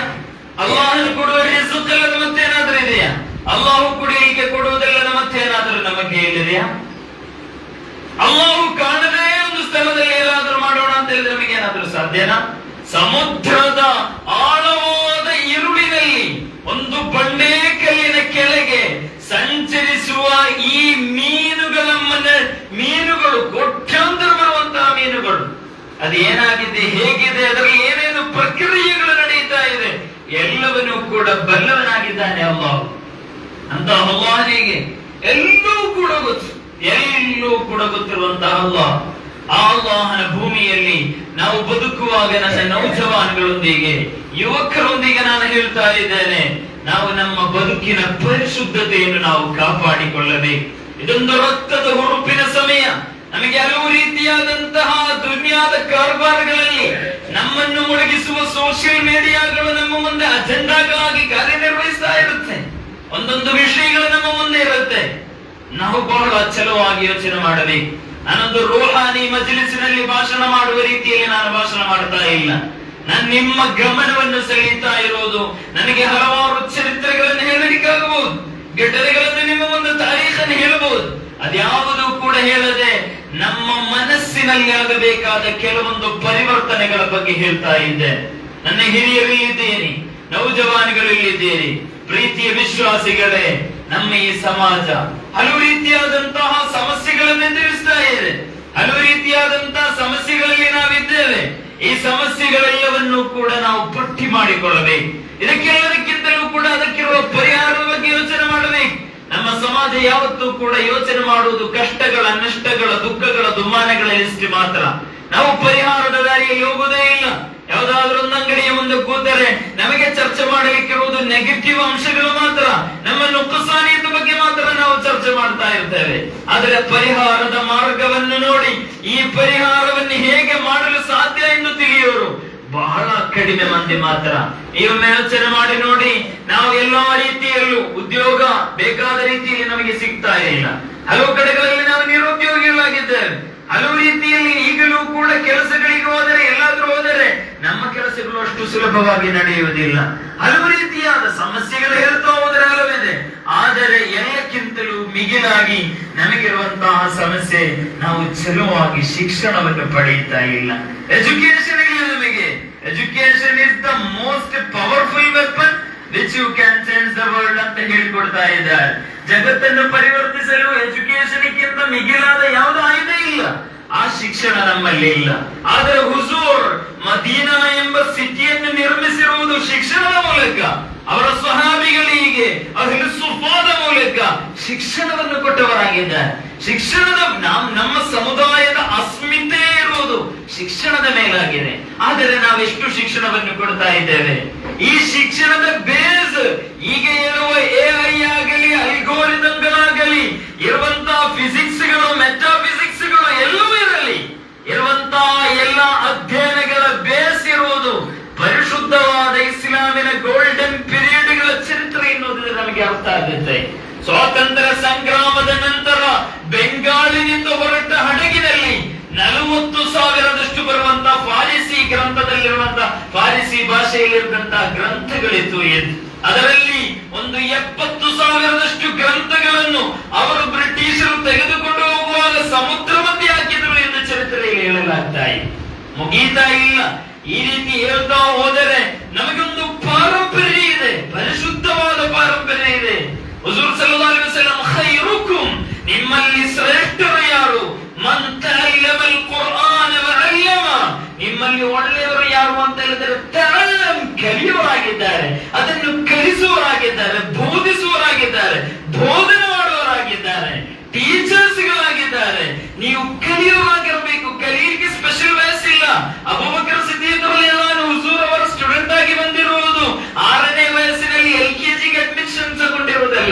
ಅಬೂ ಹುರೈರರಲ್ಲಿ ಎಲ್ಲವನ್ನರಿಗೆ ಅಡ್ಮಿಷನ್ ಕೊಟ್ಟಿರುವುದು 9 ವಯಸ್ಸು ಪೂರ್ತಿಯಾಗುವಾಗ ಆಧಾರ್ ತಗೊಂಡು ಹೋಗಿ ಅಲ್ಲ, ವಯಸ್ಸಿಲ್ಲ. ಕೆಲವೊಬ್ಬರು ಹೇಳ್ತಾರೆ ನಾನಂತರೂ ಹೀಗೆ ಹಾಕ್ಬಿಟ್ಟೆ, ನನ್ನ ಮಗನಾದ್ರೂ ಚಲೋ ಆಗಲಿ ಅಂತ. ಎರಡನೇ ವಿಷಯ ಓಕೆ, ಮಗ ಚಲೋ ಆಗಲಿ, ಒಂದನೇದು ತಪ್ಪು, ಹಾಗೆ ಹೇಳುವಂಗಿಲ್ಲ. ಹಾಗೆ ಹೇಗೆ ಹೇಳಕ್ಕಾಗುವುದು? ನಿನ್ನ ಜಿಂದಗಿ ನಿನ್ನ ಮರಣದ ತನಕ ಕಲಿಬೇಕು. ಮಿನಲ್ ಅಹದ್ ಮಿನಲ್ ಮಹದಿ ಇಲಲ್ ಅಹದ್, ಮಿನಲ್ ಅಹದ್ ಇಲಲ್ ಮಹದ್, ತೊಟ್ಟಿಲಿನಿಂದ ಕಟ್ಟಿಲವರೆಗೆ. ಕಟ್ಟಿಲ ಅಂತ ಹೇಳಿದ್ರೆ ನಿಮ್ಮ ಮನೆಗೆ ಬೆನ್ಸ್ ಬಂದಿದ್ಯಾ? ಕಾರ್ ಬಂತ? ಬೆನ್ಸ್ ಕಾರ್ ಬಂದಿಲ್ಲ, BM ಕಾರ್ ಬಂದಿಲ್ಲ, BMW ಕಾರ್ ಬಂದಿಲ್ಲ, ಬಂದಿಲ್ಲ BMW ಕಾರ್ ಅಂತ ಕಾರ್ಗಳೇನು ಬಂದಿಲ್ಲ. ಪಿಕಪ್ ವಾಹನ ಬಂತ? ಬಂದಿಲ್ಲ. NP ಲೋರಿಗಳು ಬಂತ? ನ್ಯಾಷನಲ್ ಪರ್ಮಿಟ್ ಇರುವಂತ ಲೋರಿಗಳು ಬಂತ? ಇಲ್ಲ. ಆದ್ರೆ ಒಂದು ವಾಹನ ಬರುತ್ತಾ, ಆ ವಾಹನಕ್ಕೆ 6 ರೂಪಾಯಿ. ನೋಡಿದೀರಾ ವಾಹನ? ನೋಡಿಲ್ಲ. ಆದರೆ ಆ ವಾಹನದಲ್ಲಿ ನಿಮಗೆ ಡ್ರೈವಿಂಗ್ ಏನ್ ಮಾಡಕ್ಕಾಗಲ್ಲ, ಅದರಲ್ಲಿ ನಿಮ್ಮನ್ನು ಮಲಗಿಸ್ತಾರೆ, ನಂತರ ಎತ್ಕೊಂಡು ಹೋಗ್ತಾರೆ. ಅಂತ ಒಂದು ವಾಹನ ಮನೆಗೆ ಬರುತ್ತೆ. ಅದೇ ಹೇಳಿರೋದು ಕಟ್ಟಿಲು ಅಂತ ಹೇಳಿದ್ರು. ಮನೆಲ್ಲ ಮಹಡಿ ಅಂದ್ರೆ ತೊಟ್ಟಿಲು. ನೀವು ಮಗುವಾಗಿದ್ದಾಗ ತೊಟ್ಟಿಲಲ್ಲಿ ಎಲ್ಲಾಡ್ತಾ ಇದ್ದಲ್ಲ, ಇಲ್ಲಿಂದ ಎಲ್ಲಿಗೆ ಕೇಳ್ತಾ ಇದ್ದೆ. ಕನ್ನಡ ಅರ್ಥ ಆಗುತ್ತೆ. ಮತ್ತೆ ನೀವೇನು ಭಯಂಕರ ತೂಕ ಆಡಿಸ್ತಿದ್ದೀರಿ. ಕೆಲವೊಬ್ರು 5 kg 3 kg ಅಂತೆಲ್ಲ ಹೇಳ್ತಾ ಇದ್ದೀರಿ. ಹೇಳಿ, ಹೇಳ್ತಾ ಇರೋದು ನಾವು ಕಲಿಯೋರಾಗಬೇಕು. ಶಿಕ್ಷಣಕ್ಕೆ ಬಹಳ ಪ್ರಾಧಾನ್ಯತೆಯನ್ನು ಕೊಡೋರಾಗೋದು ಭಾಷಣದಲ್ಲಿ ಮಾತ್ರ ಸೀಮಿತ ಆಗುವುದಲ್ಲ. ನಾವು ಕಲಿಕೆ ಅಂತ ಹೇಳಿದ್ರೆ ಏನ್ ತಿಳ್ಕೊಂಡಿದ್ರೆ, ನಾನು ಹಿಂಗೆ ಹೇಳುವಾಗ ಕೆಲವೊಬ್ಬರದಾದ್ರೂ ಯೋಚನೆಗಳು ಏನಂತ ನನ್ಗೆ ಗೊತ್ತಾಗ್ತಾ ಇಲ್ಲ. ಕೆಲವೊಬ್ಬರಾದ್ರೂ ತಿಳ್ಕೊಂಡಿರೋದು ಕಲಿಯುವುದು ಅಂತ ಹೇಳಿದ್ರೆ ಇಲ್ಲಿರುವಂತ ಬೆಸ್ಟ್ ಸ್ಕೂಲ್ ನಲ್ಲಿ ನನ್ನ ಮಗನಿಗೆ ಅಡ್ಮಿಷನ್ ಸಿಗದೆ. ಅಂದ್ರೆ ಗವರ್ಮೆಂಟ್ ಸ್ಕೂಲ್ ಅಷ್ಟು ಚಲೋ ಕೆಲಸಲ್ಲ, ಉರ್ದು ಸ್ಕೂಲ್ ಅಷ್ಟು ಚಲೋ ಕೆಲಸಲ್ಲ. ಆದ್ರೆ ಇಲ್ಲಿರುವಂತ ಇಂಥ ಸ್ಕೂಲ್ ಯಾವ್ದಾದ್ರು ಫುಲ್ ಸ್ಕೂಲ್, ಆ ಸ್ಕೂಲ್ ನಲ್ಲಿ ನನ್ನ ಮಗ ಸಿಕ್ಕಿದ್ರೆ ಒಳ್ಳೆ ಇಂಗ್ಲಿಷ್ ಮಾತಾಡ್ತಾನೆ, ಹೋಗಿ ಬಾರಿ ಆಗ್ಬಿಡ್ತು ಅಂತ ಹೇಳಿ. ಹೌದಲ್ವಾ? ಅದನ್ನ ನಾನು ಹೇಳ್ತಾ ಇರೋದು. ನಿಮ್ಮ ಮಕ್ಕಳು ಕಲಿಬೇಡ ಅಂತೆಲ್ಲ ಹೇಳ್ತಾ ಇರೋದು, ಕಲಿಬೇಕು ಅಂತ ಹೇಳ್ತಾ ಇರೋದು. ಆದರೆ ಯಾವ ರೀತಿ ಕಲಿಬೇಕು, ಯಾವ ಕೋರ್ಸ್ಗಳನ್ನು ಪಡಿಬೇಕು, ಕಲಿತು ಏನವನಿಂದ ಲಾಭ, ಕಲಿತ ಮೇಲೆ ನಿನ್ನ ನಂತರ ದುನಿಯಾದ ನಿನ್ನ ಮರಣದ ನಂತರ ಏನ್ ಲಾಭ, ಇದರ ಬಗ್ಗೆ ಯೋಚನೆ ಮಾಡುವನಾಗಿರಬೇಕು. ಪ್ರೀತಿಯರೇ, ವಿಷಯಗಳು ಸುಮಾರಿದೆ, ಸಮಯ ಬಹಳ ಇರುವುದರಿಂದ ಬಹಳ ಚುಟುಕಾಗಿ ನಾನು ಮಾತನಾಡ್ತಾ ಇರೋದು. ಪ್ರೀತಿಯ ವಿಶ್ವಾಸಿಗಳೇ, ನಮ್ಮ ಸಮಾಜ ಇವತ್ತು ಈ ಭಾರತದಲ್ಲಿ ಮೊಟ್ಟ ಮೊದಲ ಶಿಕ್ಷಣ ಮಂತ್ರಿ ಯಾರು? ಮೌಲಾನಾ ಅಬುಲ್ ಕಲಾಂ ಆಜಾದ್ ಆಗಿದ್ರು. ಅವರು ಭಾರತದಲ್ಲಿ ಹುಟ್ಟಿರುವವರಲ್ಲ, ಅವರಲ್ಲಿ ಹುಟ್ಟಿರುವವರು ಹಿಜಾಜಿನಲ್ಲಿ ಹುಟ್ಟಿರುವವರು. ಇಂಡಿಯಾದ ಸ್ವಾತಂತ್ರ್ಯ ಸಮರದಲ್ಲಿ ಮುನ್ನಡೆಯಲ್ಲಿ ನಿಂತು ಹೋರಾಡಿದವರಾಗಿದ್ದಾರೆ. ಮೊಹಮ್ಮದ್ ಅಲಿ ಜೌಹರ್ ಹೇಳ್ಬೇಕಾಗಿಲ್ಲ. ಮೊಹಮ್ಮದ್ ಅಲಿ ಜೌಹರ್ ಇಂಡಿಪೆಂಡೆನ್ಸ್ ಸ್ವಾತಂತ್ರ್ಯದ ಚರಿತ್ರೆಯನ್ನು ಹೇಳುವಾಗ ಗಾಂಧೀಜಿ ಹೇಳ್ತಾ ಇರುವುದು, ರಾಷ್ಟ್ರಪಿತರಾದ ಗಾಂಧೀಜಿ ಹೇಳ್ತಾ ಇರುವುದು, ಅಲ್ಲಾಮಾ ಮೊಹಮ್ಮದ್ ಅಲಿ ಜೌಹರ್ ಅನ್ನು ನದಿಗೆ ಬದಿಗಿಟ್ಟು ಭಾರತದ ಸ್ವಾತಂತ್ರ್ಯದ ಚಳವಳಿಯ ಚರಿತ್ರೆ ಹೇಳಿದ್ರೆ ಪೂರ್ಣ ಆಗುವುದಿಲ್ಲ. ಅಂತಹ ಮೊಹಮ್ಮದ್ ಅಲಿ ಜೌಹರ್ ತಾಯಿಯ ಮಡಿಲಲ್ಲಿ ಮಲಗಿ ಅಲ್ಲಿಂದ ಹಾಲನ್ನು ಕುಡಿದು ಆ ಮಗು ಮೊಹಮ್ಮದ್ ಅಲಿ ಜೌಹರಿಗೆ ಶಿಕ್ಷಣವನ್ನು ಕೊಟ್ಟು ನಂತರ ಅಲ್ಲಿಂದ ಕ್ಯಾಂಬ್ರಿಡ್ಜ್ ಯೂನಿವರ್ಸಿಟಿಗೆ ಇಂಗ್ಲೆಂಡ್ಗೆ ಕಳುಹಿಸಿಕೊಡುವಾಗ ತಾಯಿ ಕೊಡುವಂತಹ ಒಂದು ಉಪದೇಶ ಇದೆ. ನಿಮ್ಮ ಮಗನನ್ನು ಎಲ್ಲೆಲ್ಲೋ ಮೊರಾರ್ಜಿ ಸ್ಕೂಲಿಗೆ ಅಡ್ಮಿಷನ್ ಸಿಗುವಾಗ, ಒಂದು ಹಾಸ್ಟೆಲ್ಗೆ ಕಳಿಸುವಾಗ, ದೂರದ ಬೆಂಗಳೂರಿಗೆ ಎಂಜಿನಿಯರ್ ಆಗಲಿಕ್ಕೆ, MBBS ಪಡಲಿಕ್ಕೆ ಬಿಜಾಪುರಕ್ಕೆ, ಅಥವಾ ಡೆಲ್ಲಿಯಲ್ಲಿ ಯೂನಿವರ್ಸಿಟಿಯಲ್ಲಿ PG ಮಾಡಲಿಕ್ಕೆ, ನಿಮ್ಮ ಮಗಳನ್ನು ಪ್ಯಾರಾಮೆಡಿಕಲ್ ಅನ್ನು ಕಲಿಯಲಿಕ್ಕೆ ಅಥವಾ M.Pharm ಕಲಿಯಲಿಕ್ಕೆ, ಅದು ಇದು ಕಲಿಯಲಿಕ್ಕೆ ನಿಮ್ಮ ಮಗಳನ್ನು ನೀವು ಮನೆಯಿಂದ ಕಳುಹಿಸುವಾಗ ಏನು ಉಪದೇಶವನ್ನು ಕೊಡ್ತೀರಿ? ಉಪದೇಶ ಕೊಡುವುದೇ ಇಲ್ಲ. ಕೆಲವೊಬ್ಬರು ಬಾಯಿ ಮಾತ್ರ ಇರೋದು. ಉಪದೇಶ ಕೊಟ್ಟು ಆ ರೀತಿಯಲ್ಲಿ ನಸೀಹತ್ ಮಾಡಿ ಕಳುಹಿಸುವಾಗ ಯಾವ ರೀತಿಯಲ್ಲಿ ನಸೀಹತ್. ಆದರೆ ಮೊಹಮ್ಮದ್ ಅಲಿ ಜೌಹರ್ ಅನ್ನು ಈ ಇಂಡಿಯಾದಿಂದ ಇಂಗ್ಲೆಂಡಿಗೆ ಕಲಿಯಲಿಕ್ಕೆ ಬೇಕಾಗಿ ಕಳುಹಿಸಿಕೊಡುವಾಗ ಆ ಮೊಹಮ್ಮದ್ ಅಲಿ ಜೌಹರಿಗೆ ತಾಯಿ ಹೇಳಿಕೊಟ್ಟಂತ ಉಪದೇಶ, ಮಗನೇ ನೀನು ದೂರದ ಇಂಗ್ಲೆಂಡ್ಗೆ ನೀನು ಹೋಗ್ತಾ ಇದ್ದೀಯ, ಅಲ್ಲಿ ವಿಪರೀತವಾದಂತಹ ಸಂಸ್ಕೃತಿ, ಅಲ್ಲಿರುವಂತಹ ವೆಸ್ಟರ್ನ್ ಕಲ್ಚರ್, ಅರ್ಧಂಬರ್ಧ ಬಟ್ಟೆ ಹಾಕಿ ನಡೆಯುವವರು, ಅಲ್ಲಿ ಯುರೋಪಿಯನ್ ಸಂಸ್ಕೃತಿ ಇದೆ, ಅಲ್ಲಿ ಎಲ್ಲವೂ ಕೂಡ ಹಲಾಲಾದಂತಹ ಒಂದು ವಾತಾವರಣ ಅಲ್ಲಿದೆ. ಅಂತಹ ವಾತಾವರಣಕ್ಕೆ ಹೋಗುವಾಗ ಮಗನೇ ಅಲ್ಲಿ ವಿಪರೀತವಾದ ಚಳಿ ಅಂತನೂ ನನಗೆ ಗೊತ್ತು. ಚಳಿಗಾಲದಲ್ಲಿ ತಡೆಯಲಿಕ್ಕೆ ಅಸಾಧ್ಯವಾದ ಚಳಿಯಲ್ಲಿ ಇರುತ್ತೆ. ಆದರೆ ಮಗನೇ, ನಿನ್ನ ಕಿವಿಯಲ್ಲಿ ಒಂದು ಉಪದೇಶವನ್ನು ನಾನು ಹೇಳ್ತಾ ಇದ್ದೇನೆ. ನೀನು ಅಲ್ಲಿ ಹೋದ ನಂತರ ಎಲ್ಲಾ ದಿನವೂ ಕೂಡ ನೀನು ಫಜರ್ ನಮಾಜಿಗಿಂತ ಮುಂಚೆ ಒಂದು ಅರ್ಧ ತಾಸು ಮುಂಚೆ ಎದ್ದೇಳಬೇಕು. ನಂತರ ಎಷ್ಟೇ ಚಳಿ ಇದ್ರೂ ಕೂಡ ಉಜುವನ್ನು ಮಾಡಿ ಒಂದೆರಡು ರಕ್ಅತ್ ತಹಜ್ಜುದ್ ನಮಾಜನ್ನು ಮಾಡಲಿಕ್ಕೆ ನಿನಗೆ ಸಾಧ್ಯ ಆಗಬೇಕು. ನೀನು ಪರಿಶುದ್ಧವಾದ ಕುರ್ಆನ್ ಅನ್ನು ಓದದೆ ಒಂದೇ ಒಂದು ದಿನ ನಿಮ್ಮ ಜೀವನದಲ್ಲಿ ಇರಬಾರದು ಎಂದು ಮೊಹಮ್ಮದ್ ಅಲಿ ಜೋಹರ್ ತಿರುಗಿ ಭಾರತಕ್ಕೆ ಬಂದಾಗ ತಾಯಿ ಹೇಳ್ತಾ ಇರೋದು, ಮಗನೇ, ನಾನು ಕೊಟ್ಟ ಎದೆ ಹಾಲು ನಿನಗೆ ಹಲಾಲಾಗಬೇಕು ಅಂದರೆ ನೀನು ಈ ಮಣ್ಣಿನ ಸ್ವಾತಂತ್ರ್ಯಕ್ಕೆ ಹೋರಾಡಿ ಈ ಮಣ್ಣಿನಲ್ಲಿರುವ ಪ್ರತಿಯೊಬ್ಬರಿಗೂ ಸ್ವಾತಂತ್ರ್ಯವನ್ನು ಕೊಡಬೇಕು ಎಂದು. ಇವತ್ತು ಸ್ವಾತಂತ್ರ್ಯದ ರುಚಿಯನ್ನು ಅನುಭವಿಸುವ ಹಲವರು ಕೂಡ ಅವತ್ತು ಎಲ್ಲೆಲ್ಲೋ ಸುಖಾಡಂಬರದಲ್ಲಿ ಮುಳುಗಿರುವಾಗ ನಮ್ಮ ಸಮುದಾಯದ ಹಲವು ಹಿರಿಯರು ಎಲ್ಲವನ್ನೂ ಕೂಡ ಸಮರ್ಪಿಸಿ ಸ್ವಾತಂತ್ರ್ಯ ಸಂಗ್ರಾಮದ ಮುನ್ನೆಲೆಯಲ್ಲಿ ನಿಂತು ಹೋರಾಡಿದವರಾಗಿದ್ದಾರೆ ಪ್ರೀತಿಯರೇ. ಆ ಹೋರಾಡುವಾಗ ಹೋರಾಟದಲ್ಲಿ ಬರದೆ ಹಲವು ರೀತಿಯಾದ ಸುಖಾಡಂಬರಗಳಲ್ಲಿ ಮುಳುಗಿ ಈಗ ಇರುವಂತಹ ಎಲ್ಲ ಸವಲತ್ತುಗಳನ್ನು ದುರುಪಯೋಗ ಪಡಿಸಿಕೊಡ್ತಾ ಇದ್ದಾರೆ. ಇದರಲ್ಲಿ ಅಲ್ಲಾಹು ಏನಾದರೂ ಅದರಲ್ಲಿ ಹಿಕ್ಮತ್ ಕಂಡಿರಬಹುದು ಎಂದು ಹೇಳಿ ನಮಗೆ ಕೂರಕ್ಕಾಗುವುದಿಲ್ಲ. ನಾವು ಇನ್ನೂ ಕೂಡ ಮುನ್ನುಗ್ಗಬೇಕೆಂದು ನಮ್ಮ ಸಮಾಜ ಹಿಂದ್ಗಡೆ ಈ ಹಿಂದೆ ಯಾವತ್ತೂ ಕೂಡ ಏನು ಅಭಿವೃದ್ಧಿಯನ್ನು ಕಾಣದೆ ಹೋಗುವಂತಿರಬಾರದು. ನಾವು ಚಲುವಾದಂತಹ ಅಭಿವೃದ್ಧಿಯ ಪಥದಲ್ಲಿ ಮುನ್ನುಗ್ಗಬೇಕಾದವರು. ಶಿಕ್ಷಣದ ವಿಷಯದಲ್ಲಿ ಬಹಳ ಎಚ್ಚರಿಕೆಯಾದ ರೀತಿಯಲ್ಲಿ ಎಚ್ಚರಿಕೆ ಹೆಜ್ಜೆ ನೀಡಬೇಕಾದವರು ನಾವು. ನಾನು ಇವತ್ತು ಈ ಕಡೆ ಬರುವಾಗ ವಿಶೇಷವಾಗಿ ಮಾತನಾಡಲಿಕ್ಕೆ ಬಯಸಿರುವ ವಿಷಯವೇ ಇದು. ಹಳೆ ಕಾಲದಲ್ಲಿ ಏನೇನು ಕಷ್ಟ ನಷ್ಟಗಳಲ್ಲಿತ್ತು, ಯಾವ ಸೌಕರ್ಯಗಳು ಇರಲಿಲ್ಲ. ಆ ಕಾಲದಲ್ಲಿ ಕೂಡ ಮುಹಮ್ಮದ್ ರಸೂಲುಲ್ಲಾಹಿ ಸಲ್ಲಲ್ಲಾಹು ಅಲೈಹಿ ವಸಲ್ಲಂ ಅಲ್ಲಿರುವಂತಹ ಸ್ವಹಾಬಿಗಳಿಗೆ ಕಳಿಸಿ ಚೀನಾಗೆ, ಭಾರತಕ್ಕೆ, ವಿವಿಧ ಯಮನ್ಗಳಿಗೆ, ವಿವಿಧ ರಾಷ್ಟ್ರಗಳಿಗೆ ತಮ್ಮ ಸ್ವಹಾಬಿಗಳನ್ನು ಕಳುಹಿಸಿಕೊಟ್ರು. ಕಲಿಸಿದ ನಂತರ ಅಲ್ಲಿ ಪ್ರಬೋಧನೆಯನ್ನು ಮಾಡಲಿಕ್ಕೆ ಬೇಕಾಗಿ, ಅಲ್ಲಿ ದೀನನ್ನು ಕಲಿಸಲಿಕ್ಕೆ ಬೇಕಾಗಿ ಇವತ್ತು ನಮ್ಮ ಸಮಾಜದಲ್ಲಿ ಪರಿಶುದ್ಧವಾದ ದೀನಿನ ಆಶಯ ಆದರ್ಶಗಳನ್ನು, ಅಹ್ಲು ಸುನ್ನತಿ ವಲ್ ಜಮಾಅತಿನ ಈ ಸತ್ವಪೂರ್ಣವಾದ ಆಶಯಗಳನ್ನು ತಿಳಿದುಕೊಂಡ ಎಷ್ಟು ಮಂದಿ ನಮ್ಮ ನಡೆಯಲಿದ್ದಾರೆ. ಅದು ಹೋಗಲಿ, ಇದೆಲ್ಲದರ ಬದಿಯೂ ಕೂಡ ನಮ್ಮಲ್ಲಿ ಚಲುವಾದ ಎಜುಕೇಶನ್ ಪಡೆದ, ಶಿಕ್ಷಣ ಪಡೆದ ಎಷ್ಟು ಮಂದಿ ನಮ್ಮ ನಡೆಯಲಿದ್ದಾರೆ. ಒಳ್ಳೆಯ MBBS ಡಾಕ್ಟರ್ಗಳು ನಮ್ಮಲ್ಲಿದ್ದಾರೆ, ಒಳ್ಳೆಯ ಇಂಜಿನಿಯರ್ಗಳಿದ್ದಾರ, ಒಳ್ಳೆಯ ಡಾಕ್ಟರ್ಗಳಿದ್ದಾರೆ, ಒಳ್ಳೆಯ ಪ್ರೊಫೆಸರ್ಗಳಿದ್ದಾರ, ಒಳ್ಳೆಯ IAS ಆಸ್ಪಿರೆಂಟ್ಸ್ಗಳಿದ್ದಾರ, IFSಗಳಿದ್ದಾರ. ಇದೆಲ್ಲವೂ ಕೂಡ ಯಾರ ಜವಾಬ್ದಾರಿ? ಏನು ನರಗುಂದದವರಿಗೆ ಇದೇನು ಅವಶ್ಯಕತೆ ಇಲ್ಲ ಅಂತ ತಿಳ್ಕೊಂಡಿದ್ದೀರಾ? ನಾ ಇದರ ಬಗ್ಗೆ ಮಾತನಾಡಲಿಕ್ಕೆ ಬಂದಿರೋದು. ಮಹಬೂಬ್ ಸುಬ್ಹಾನ್ ಅವರ ಬಗ್ಗೆ ಮಾತನಾಡಲಿಕ್ಕೆ ಬಂದಿಲ್ಲ. ಹಜರತ್ಗಳು ಹೇಳಿರಬಹುದು, ಈಗ ಅದರ ಸಮಯವೂ ಕೂಡ ಇಲ್ಲ. ನಾನು ಇದನ್ನು ನಿಮ್ಮ ಹತ್ರ ಪ್ರಶ್ನೆ ಮಾಡಲಿಕ್ಕೆ ಬೇಕಾಗಿ ಬಂದಿದ್ದೇನೆ. ಪರಿಹಾರವನ್ನು ಕಂಡುಕೊಳ್ಳಬೇಕಾದವರು ಯಾರು? ನಾವು. ಎಲ್ಲಿ ಪರಿಹಾರವನ್ನು ಕಂಡುಕೊಂಡಿದ್ದೀರಿ? ಯಾರಿಗೂ ಜವಾಬ್ದಾರಿ ಇಲ್ವಾ? ಇಮಾಮ್ ಗಜ್ಜಾಲಿ ರಹಮತುಲ್ಲಾಹಿ ಅಲೈಹಿ ಹೇಳಿರುವುದು, ಒಂದು ಸಮಾಜದಲ್ಲಿ, ನೀವು ಇರುವಂತ ಒಂದು ಸಮಾಜದಲ್ಲಿ ಡಾಕ್ಟರ್ ಇಲ್ಲ ಅಂದ್ರೆ, ಯಾವುದೋ ಸಣ್ಣ ಪುಟ್ಟ ಡಾಕ್ಟರ್ಗಳಲ್ಲ, ಹಲವು ಕ್ಲಿನಿಕ್ ಗಳನ್ನು ನಡೆಸ್ತಾ ಇರ್ತಾರೆ, ಒಳ್ಳೆಯವರು ಇರ್ತಾರೆ, ಎಲ್ಲರಿಗೂ ಬರ್ಕತ್ತುಕೊಳ್ಳಿ. ನಾ ಹೇಳ್ತಾ ಇರುವುದು ದುಡ್ಡಿನ ವ್ಯಾಮೋಹಕ್ಕೆ ನಡೆಸುವುದಲ್ಲ, ಸಮಾಜದ ಆಗು ಹೋಗುಗಳನ್ನು ಗಮನಿಸಿ ಬಡವರ ಕಣ್ಣೀರನ್ನು ತಿಳಿದು ಈ ರೀತಿಯಾಗಿ ಸಮಸ್ಯೆಗಳನ್ನು ಪರಿಹರಿಸುವ ಡಾಕ್ಟರ್ಗಳಾಗಿ ಎಜುಕೇಶನ್ ಪಡೆದಂತ ಆಧ್ಯಾತ್ಮಿಕ ರಂಗದಲ್ಲಿ ಮಿಂಚಿರುವಂತಹ ಡಾಕ್ಟರ್ಗಳಷ್ಟು ಮಂದಿ ಇದ್ದಾರೆ ನಮ್ಮಡೆಯಲ್ಲಿ. ಒಳ್ಳೆ ಅಡ್ವೊಕೇಟ್ಗಳು ಎಲ್ಲಿದ್ದಾರೆ ನಮ್ಮಲ್ಲಿ? LLB ಪಡೆದವರು ಎಷ್ಟು ಮಂದಿ ಇದ್ದಾರೆ? ಸುಪ್ರೀಂ ಕೋರ್ಟ್ ನಲ್ಲಿ ಎಷ್ಟು ಜಡ್ಜ್ಗಳಿದ್ದಾರೆ ನಂತ? ಪೊಲೀಸ್ ಇಲಾಖೆಯಲ್ಲಿ ಎಷ್ಟು ಮಂದಿ ಇದ್ದಾರೆ ನಂತ? IAS ಎಕ್ಸಾಮ್ಗಳನ್ನು ಬರೆದವರಲ್ಲಿದ್ದಾರೆ. ನಾವು ಎಲ್ಲಿರಬೇಕು ಅಂತ ಹೇಳಿದರೆ ಅಜೆಂಡಾಗಳು ತೀರ್ಮಾನ ಆಗಿದೆ.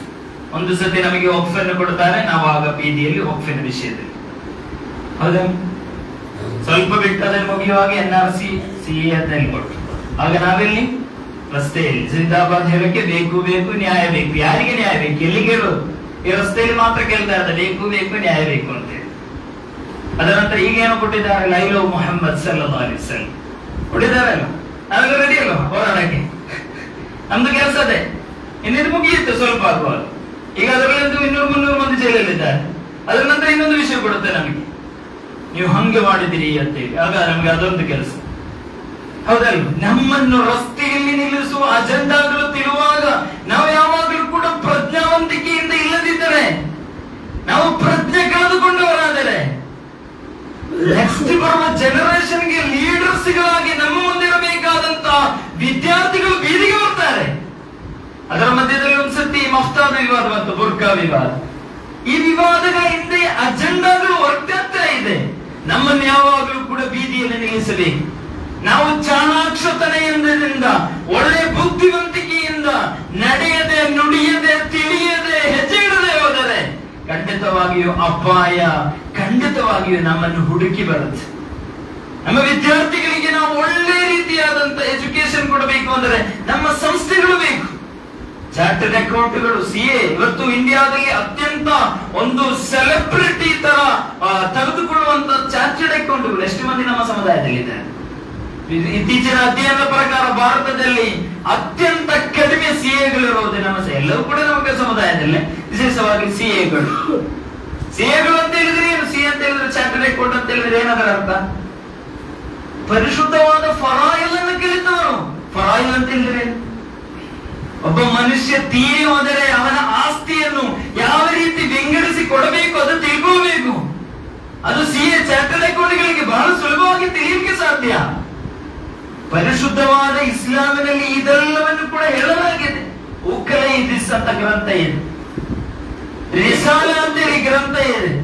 LLB LLM ಓದೋರು ಇರ್ತಾರಲ್ಲ, ಅವರೆಲ್ಲ ಕಲಿಯಲಿಕ್ಕಿರುವಂತಹ ಮುಖ್ತಸರ್ ಮಂತಜನಂತ ಗ್ರಂಥಗಳು ನಮ್ಮಲ್ಲಿದೆ. ಅದೇನೋ ನಮ್ಮಲ್ಲಿ ಬಲಗಡೆಯಿಂದ ಬರದಿರೋದು ಇಲ್ಮಾಗಲ್ಲ, ಎಡಗಡೆಯಿಂದನೇ ಬರೀಬೇಕು.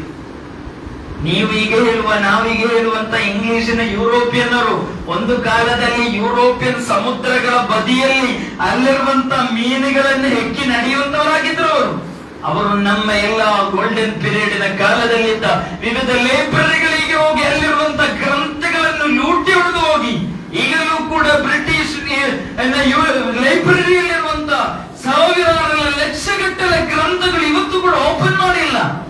ನಮ್ಮ ಕೇರಳದ ಮಲಬಾರ್ನಿಂದ ಮಾತ್ರ ತೆಗೆದುಕೊಂಡು ಹೋದಂತ ಸಾವಿರಾರು ಅರಬಿ ಮಲಯಾಳಂ ಭಾಷೆಯಲ್ಲಿ ಬರೆದಿರುವಂತ ಗ್ರಂಥಗಳು ಮುಟ್ಟಿ ನೋಡಿಲ್ಲ, ಮುಟ್ಟಿ ನೋಡಕ್ಕೆ ಬಿಡ್ತಾ ಇಲ್ಲ. ಮ್ಯೂಸಿಯಂ ನಲ್ಲಿ ಸುಭದ್ರವಾಗಿ ಇಟ್ಟು ಅದರಿಂದ ಅಪ್ಡೇಷನ್ ಕೊಡ್ತಾ ಇದ್ದಾರೆ. ಏನೋ ಅಲ್ಗೋರಿದಮ್ ಇದೆ ಅಲ್ವ ಸೋಷಿಯಲ್ ಮೀಡಿಯಾದಲ್ಲಿ, ಈ ಅಲ್ಗೋರಿದಮ್ ನ ಪಿತಾಮಹಿಯರು ಟೆಕ್ನಾಲಜಿ, AI ಈ ಕಾಲದಲ್ಲಿ, ಆರ್ಟಿಫಿಷಿಯಲ್ ಇಂಟೆಲಿಜೆನ್ಸ್ ಈ ಕಾಲದಲ್ಲಿ ನಾವೆಲ್ಲರೂ ಕೂಡ ಅವರು ಮಾಡಿದ ಇವರು ಮಾಡಿದಂತೆ ಕೂರಬೇಕಾದವರಲ್ಲ. ಸೈನ್ಸಿನಲ್ಲಿ ಸೈನ್ಸ್ ಕಲಿತವರಲ್ಲಿದ್ದಾರೆ. ನಮ್ಮಲ್ಲಿ ಏನಾದ್ರೂ ಒಂದು ಸಿಗ್ಬೇಕು ಅಂದ್ರೆ ಸ್ವಲ್ಪ ಆಗಬೇಕು, ಅಷ್ಟರಲ್ಲಿ ಜಾಬ್ ಸಿಗಬೇಕು, ಜಾಬ್ ಸಿಕ್ಕಿದ ನಂತರ ಪಗಾರ ಬರ್ತಾ ಇರಬೇಕು, ಅಷ್ಟರಲ್ಲಿ ಮದುವೆ ಸೆಟ್ ಆಗುತ್ತೆ, ಮತ್ತೆ ನಾನು, ನನ್ನ ಮನೆ, ನನ್ನ ಹೆಂಡತಿ, ನನ್ನ ಪಗಾರ, ನಾನು, ನನ್ನ ಮನೆ, ನನ್ನ ಹೆಂಡತಿ, ನನ್ನ ಪಗಾರ, ಮುಗಿಯಿತು. ಸಮುದಾಯದ ಕಾಳಜಿರುವವರಲ್ಲಿದ್ದಾರೆ. ಇದು ಈ ಜುಮಾದಲ್ಲಿ ನಾನು ಭಾಷಣ ಮಾಡುವಾಗ ಜುಮಾದಲ್ಲಿ ಒಂದು ಇದೆಲ್ಲ ಕೇಳುದಂತ ಕೇಳಬೇಡಿ, ಮಸೀದಿಯಿಂದಲೇ ನಿರ್ಮಾಣ ಆಗಿರೋದು ಇದೆಲ್ಲವೂ ಕೂಡ. ಹುಜೂರ್ ಅಕ್ರಮ್ ಸಲ್ಲಲ್ಲಾಹು ಅಲೈಹಿ ವಸಲ್ಲಂ ಮದೀನಾದ ಮಸೀದಿಯಿಂದ ಕಲಿಸಿಕೊಟ್ಟಿರುವ ಶಾಸ್ತ್ರಗಳಿದು. ಹುಜೂರ್ ಪರಿಶುದ್ಧವಾದ ಕುರ್ಆನಿನಲ್ಲಿ ಪ್ರತಿಯೊಬ್ಬರಿಗೂ ದುನಿಯಾದಲ್ಲೂ ಆಖಿರತ್ತಿನಲ್ಲೂ ಸಕ್ಸಸ್ ಆಗುವ ಎಲ್ಲವನ್ನೂ ಕೂಡ ಹೇಳಿಕೊಟ್ಟಿದ್ದಾರೆ. ಈ ಕುರ್ಆನ್ ಅನ್ನು ಚಲವಾಗಿ ಓದೋರಲ್ಲಿದ್ದೀರಿ, ನಾಳೆ ಕಬರಿನ ನಂತರ ಯೂಸ್ ಆಗುವ ರೀತಿಯಲ್ಲಿ ಓದೋರಲ್ಲಿದ್ದೀರಿ. ಕುರ್ಆನ್ ಅನ್ನು ಓದುವಾಗ ನನ್ನನ್ನು ಕಾಣಲಿಕ್ಕೆ ನನಗೆ ಸಾಧ್ಯ ಆಗ್ತಾ ಇದೆಯಾ? ಕುರ್ಆನ್ನಲ್ಲಿ ಕೆಲವೊಂದು ಕಡೆ ಸ್ವರ್ಗದ ಅನುಯಾಯಿಗಳ ಸಿಫತ್ ಹೇಳುತ್ತೆ, ಕೆಲವೊಂದು ಕಡೆಗಳಲ್ಲಿ ನರಕದ ಅನುಯಾಯಿಗಳ ಲಕ್ಷಣಗಳು ಹೇಳುವಾಗ ಇದರಲ್ಲಿ ನಾನು ಎಲ್ಲಿ ಅಂತ ಪ್ರಶ್ನೆ ಮಾಡಲಿಕ್ಕೆ ನನಗೆ ಸಾಧ್ಯ ಆಗ್ತಾ ಇದೆಯಾ? ಅದೆಲ್ಲವೂ ಕೂಡ ಬಿಡಿ. ಕುರ್ಆನ್ ಅನ್ನು ಮುಟ್ಟಿ ಎಷ್ಟು ದಿನ ಆಯ್ತು ಈ ಕೈಯಲ್ಲಿ? ಎಷ್ಟು ದಿನ ಆಯ್ತು ಕುರ್ಆನ್ ಟಚ್ ಮಾಡಿ? ಕುರ್ಆನ್ ಓದದಷ್ಟು ದಿನ ಆಯಿತು? ಒಂದು ವರ್ಷದಲ್ಲಿ ಒಂದು ಸತಿ ಆದರೂ ಕುರ್ಆನ್ ಅನ್ನು ಪೂರ್ತಿ ಓದಿ ಮುಗಿಸಲಿಕ್ಕೆ ಸಾಧ್ಯವಾಗದ ನಾವುಗಳು ಯಾವ ರೀತಿಯಲ್ಲಿ ನಾನು ಬೀದಿಯಲ್ಲಿ ಹೋಗಿ ಹೇಳು ಮೊಹಮ್ಮದ್ ಅಂತ ಹೇಳ್ತೀರಿ? ಯಾವ ಮರ್ಯಾದೆ ಇದೆ ನಮಗೆ? ಕುರ್ಆನ್ ಅನ್ನು ಸ್ಪರ್ಶಿಸಿದ ಕೈಗಾರ ನಮ್ದು. ನಂತರ ಕರಂ ಫರ್ಮ ಹೇಳುದು, ಕುರ್ಆನ್ ನೊಂದಿಗೆ ಸಂಪರ್ಕವನ್ನು ಕಡಿತಗೊಂಡ್ರೆ ಅಲಾ ಅಲಾ ವಲ್ಲಾಹಿ ಲಾ ಅಖ್ಶಾ ಅಲೈಕುಮುಲ್ ಫಕ್ರ ವಲ ಶಿರ್ಕ. ಹುಜೂರ್ ಹೇಳ್ತಾ ಇರುವುದು, ನಿಮ್ಮನ್ನು ನಾನು ಹೆದರ್ತಾ ಇರುವುದು ಶಿರ್ಕಿಗೆ ಹೋಗ್ಬಿಡುತ್ತೆ ಅಂತಲ್ಲ, ಫಕ್ರಿಗೆ ಬೀಳುತ್ತೆ ಅಂತಲ್ಲ.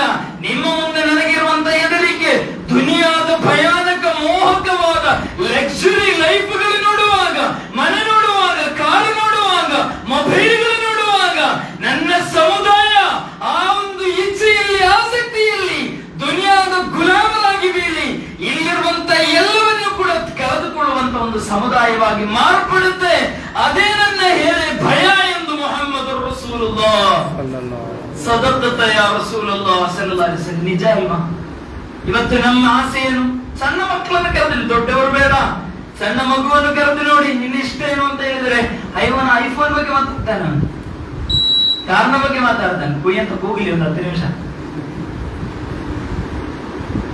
ಇದಲ್ವಾ ಇದು ಮಸೀದಿಯಲ್ಲಿ ಡಿಸ್ಕಸ್ ಆಗ್ಬೇಕು. ಮಸೀದಿಯಲ್ಲಿ ಏನು ನಮಾಜ್ಗೆ ಮಾತ್ರ ಇರುವಂತದ? ಮಸೀದಿ ಅಂತ ನಮಾಜ್ಗೆ ಮಾತ್ರನಾ? ನಾನು ಬೈಯುವುದು ಅಂತ ತಿಳ್ಕೊಂಡಿದ್ದೀರಾ? ಬೈಯಲಿಕ್ಕಾದ್ರೂ ನಿಮ್ಗೆ ಚಾನ್ಸ್ ಸಿಗ್ತದೆ ಬೈಸಿಕೊಳ್ಳಕ್ಕೆ. ಮಸೀದಿ ಅಂದ್ರೆ ಕಮ್ಯುನಿಟಿಯ ಸೆಂಟರ್, ಸಮುದಾಯದ ಆಗು ಹೋಗುಗಳ ಬಗ್ಗೆ ಇಲ್ಲಿ ಚರ್ಚೆ ಆಗಬೇಕು. ಇಲ್ಲಿಂದ ಸ್ಕಾಲರ್ಶಿಪ್ ಹೋಗಬೇಕು. ಈ ಊರಿನಲ್ಲಿ ಯಾರ ಮನೆಯಲ್ಲಿ ಹೊಗೆ ಬರ್ತಾ ಇಲ್ಲ, ಇಲ್ಲಿ ಅದರ ರಿಪೋರ್ಟ್ ಇರಬೇಕು. ಬರೀ ಮಸೀದಿ AC, ಕರೆಂಟ್ ಬಿಲ್, ನೀರು, ಇದು ಮಾತ್ರ ಅಲ್ಲ ಮಸೀದಿ ಕೆಲಸ. ನಮಗೆ ಇಲ್ಲಿ ಅದರ ಬಗ್ಗೆ ಯೋಚನೆ ಮಾಡಲಿಕ್ಕೆ ಸಮಯ? ನನಗೆ ನನ್ನ ತೊಗರಿ, ನನ್ನ ಹೊಲ, ನನ್ನ ಕಾರು, ನನ್ನ ವರ್ಕ್, ನನ್ನ ಬಿಸ್ನೆಸ್ ಮ್ಯಾನ್. ಎಲ್ಲಿ ನಮ್ಮಲ್ಲಿ ಬಿಸ್ನೆಸ್ ಮ್ಯಾನ್ ಗಳಿದ್ದಾರೆ? ಯಾರು ಬಿಸ್ನೆಸ್ ಮ್ಯಾನ್? ಒಂದು ಕೋಟ್ಯಾಧಿಪತಿ ಅಂತ ಹೇಳುವಂತ ಒಬ್ಬರು ನರಗುಂದ ಇಡೀ ಗದಗದಲ್ಲಿ ಇದ್ದಾರೆ. ಕೋಟ್ಯಾಧಿಪತಿ ಅಂದ್ರೆ ಒಂದು 1000 ಕೋಟಿ ಇರಬೇಕು ಅಂತವನ್ನ ಯಾರಾದ್ರೂ ಇದ್ದಾನೆ ನಮ್ಮಲ್ಲಿ? 1000 ಕೋಟಿ ಇರುವಂತ ಒಬ್ಬನಾದ್ರೂ ಇದ್ದಾನೆ? ಮತ್ತೆ ಯಾವ ಕೋಟ್ಯಾಧಿಪತಿ ನಮ್ಮಲ್ಲಿ? ಬಿಸ್ನೆಸ್ ಮ್ಯಾನ್ ಗಳು ಬೇಡ. ಅಬ್ದುಲ್ ರಹಮಾನ್ ಬಿನ್ ಔಫ್ ರಲಿಯಲ್ಲಾಹು ಅನ್ಹು, ಉಸ್ಮಾನ್ ಅಲ್ ಗನಿ ಅಂತ ಹೇಳಿದೆ. ಗನಿ ಅಂತ ಹೇಳಿದ್ರೆ ಕೋಟ್ಯಾಧಿಪತಿ ಅಂತ ಹೇಳ್ತಾ ಇರೋದು. ಯಾ ಗನಿ ಯಾ ಅಲ್ಲಾಹ್ ಅಂತ ಹೇಳ್ತೇವೆ. ನಮಗೆ ಕೋಟ್ಯಾಧಿಪತಿ ಆಗ್ಬೇಕು ಹೇಗೆ? ಮೊಬೈಲ್ ಅಲ್ಲಿ ಹಿಂಗೆ ಮಾಡಿ ಅಲ್ಲಿರುವಂತ ಯಾವ್ದಾದ್ರೂ ಟ್ರೇಡ್ ಕಂಪನಿಗಳಲ್ಲಿ 5 ಲಕ್ಷ 6 ಲಕ್ಷ ಹಾಕ್ಬೇಕು, ಲಾಸ್ಟ್ ಒಂದು ದಿನ ಹೋಗೋದು. ನೆನ್ನೆ ನೋಡ್ತೀರಿ ಅಲ್ವಾ, ಮುಂಬೈನಲ್ಲಿ 75 ವಯಸ್ಸಿನ ಇಬ್ಬರಿಗೆ ಡಿಜಿಟಲ್ ಲಾಕ್ ಅಂತ ಹೇಳಿ, ಡಿಜಿಟಲ್ ಬಂಧನ ಅಂತ ಹೇಳಿ 75 ಕೋಟಿ ಹೋಯ್ತು. 75 ಕೋಟಿ ತಗೊಂಡಿರೋದು. ನಮಗೆ ಲೂಡೋದಲ್ಲಿ ಇನ್ವೆಸ್ಟ್ ಮಾಡ್ಲಿಕ್ಕೆ ಟೈಮ್, ನಮಗೆ ರಮ್ಮಿ ಸರ್ಕಲ್ ನಲ್ಲಿ ಇನ್ವೆಸ್ಟ್ ಮಾಡುವಂತ ಟೈಮ್. ಚಲೋವಾಗಿ ಬಿಸ್ನೆಸ್ ಮಾಡಬೇಡ ಅಂತ ಹೇಳಿದಾರ. ಹುಜೂರ್ ಸಲ್ಲಲ್ಲಾಹು ಅಲೈಹಿ ವಸಲ್ಲಂ ಬಿಸ್ನೆಸ್ ಕೇಳಿದಷ್ಟು ಯಾರಿಗೂ ಕೂಡ ಬಿಸ್ನೆಸ್ ಹೇಳಿಕೊಟ್ಟಿಲ್ಲ. ಅಬ್ದುಲ್ ರಹಮಾನ್ ಬಿನ್ ಔಫ್ ರಲಿಯಲ್ಲಾಹು ಅನ್ಹು, ಮುಸ್ತಾಬ್ ಬಿನ್ ಉಮರ್ ರಲಿಯಲ್ಲಾಹು ಅನ್ಹು ದೊಡ್ಡ ಕೋಟ್ಯಾಧಿಪತಿ ಆಗಿದ್ದರು. ಒಂದು ದಿನ ಪ್ರೀತಿಯಲ್ಲಿ ಯೋಚನೆ ಮಾಡಬೇಕು.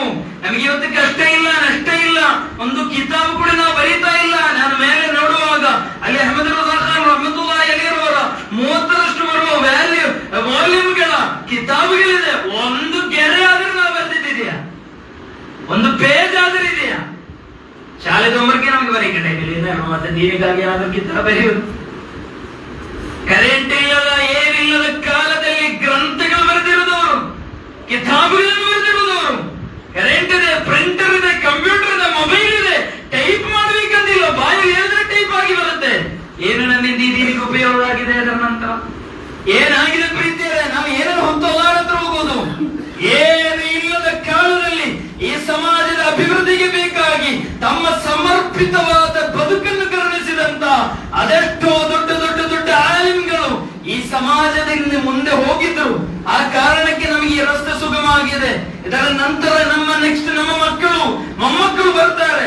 ಆಗ ನಮ್ಮನ್ನು ಕೂಡ ಅವರು ಏನು ನಿಮ್ಮ ಭಾಷೆಯಲ್ಲಿ ಹೇಳ್ತಾರೆ, ಹೊಯ್ಕೊಳ್ಳೋದು ಏನೋ ಹೇಳ್ತಾರೆ, ಆ ರೀತಿ ಹೇಳ್ತಾರೆ. ನಮ್ಮ ಏನ್ ಮಾಡಿದ್ದೀರಿ ಅಂತ ಕೇಳ್ತಾರೆ. ನನ್ನ ತಂದೆ ಇದ್ದ ಪ್ರಾಣಿಗಳಿಗೆ ಯೂಸ್ ಮಾಡಿರೋದು ಇದ್ದ ಅಂತ ಹೇಳಿ. ನನ್ನ ತಂದೆ ಇದ್ದ, ಅವನು ಸತ್ತ ಅಷ್ಟೇ. ಏನ್ ಮಾಡಿರೋದು? ಹೆಂಗೋ ಮಾಡಿದ್ದ. ಇಮಾನ್ದಾರಿಗಳೇ, ನಾನು ಸುದೀರ್ಘವಾಗಿ ಮಾತನಾಡ್ತಾ ಇದ್ರೆ ಇನ್ನೂ ಕೂಡ ಜಾಸ್ತಿ ಆಗಬೇಕು. ಆದ್ದರಿಂದ ಚಾರ್ಟರ್ಡ್ ಅಕೌಂಟ್ ಸಿಗಳಿಲ್ಲ ನಮ್ಮಲ್ಲಿ.